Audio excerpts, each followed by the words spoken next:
Say what you want about Jason Statham movies, but it seems like the older I get, the more I like them, despite the fact that he's made a film career by using the same formula time and time again. What's that formula, you ask? Take any completely unassuming profession, slap Jason Statham's mug on the poster, and boom! You have a tried and true action hit on your hands, my friends. Transporter 1, 2, and 3, The Mechanic, The Beekeeper, and more recently, just completely throwing out the idea of centering a story around a specific profession and just calling it a working man? I don't care. Keep that Statham butter a-churnin' because I'm here for it.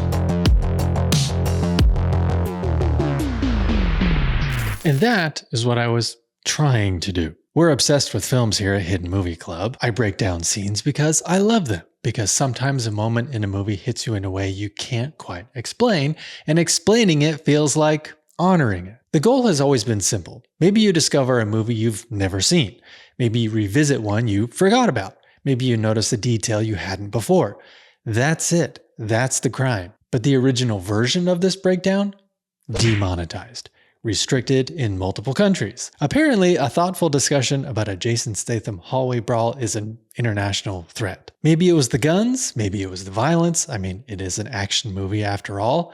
I'm not shocked, I'm just tired of it. Take the breakdown I recently published about Road to Perdition. In the original cut, there was a section where I let the score breathe out for about 10 seconds. The cue from the soundtrack is called Ghosts. It's haunting, it's the emotional backbone of the scene. But ultimately, I had to edit that part out. Not because I claimed it as mine, it was there to support analysis, to demonstrate why the moment works.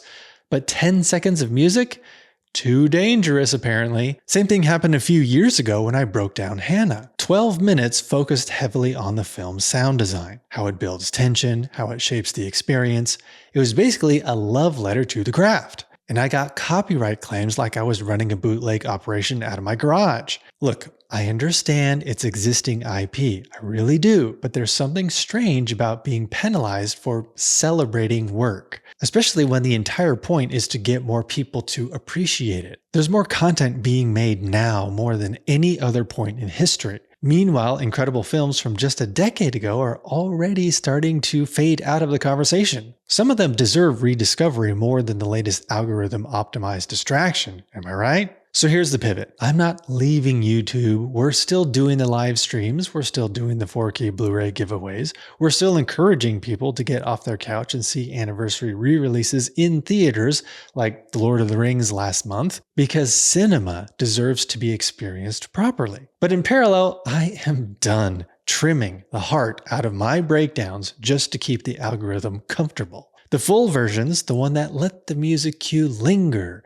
that don't panic over a frame of violence, that analyze horror like adults, those are moving to the Hidden Movie Club Substack. I mean, honestly, anybody can subscribe to our Substack for free. You'll still get the weekly newsletter. But for just $5 a month, you can see my uncensored breakdowns of particular scenes or whatever that I want to talk about concerning cinema. So yes, this is technically a plug disguised as a rant, but it's also freedom. If you want the unfiltered versions, the real love letters to filmmaking, they will be living on Substack. And honestly, if the YouTube algorithm has caused this video to land in front of your eyeballs, and if you've ever felt that quiet frustration of wanting to create something without constantly negotiating with the platform rules, maybe you should too. Start that newsletter, launch that Patreon, make the thing you care about.